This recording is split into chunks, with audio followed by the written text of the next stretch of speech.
Әлмәт шәһәрендә урнашкан бөлек республиканың 17 районына хезмәт күрсәтә.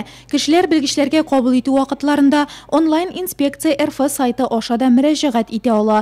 Узган елны хезмәт кодексына кагылышлы сораулар буенча 2 нурлатлы шикаят язган булган. Быел әлегә активлык күрсәтүче юк. Нурлат районынан бик сирәк обращениелар килә бүгенге көнгә.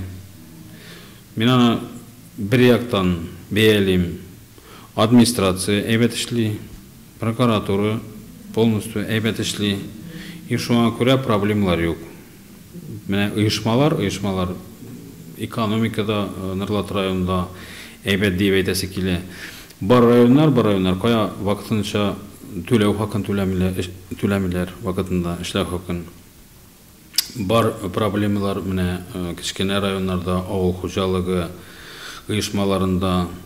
Мөрәҗәгатьләрнең аз булуын хезмәт инспекторы кешеләрнең үз хокукларын кая һәм ничек мөрәҗәгать итә алуны белмәүдә дә күрә.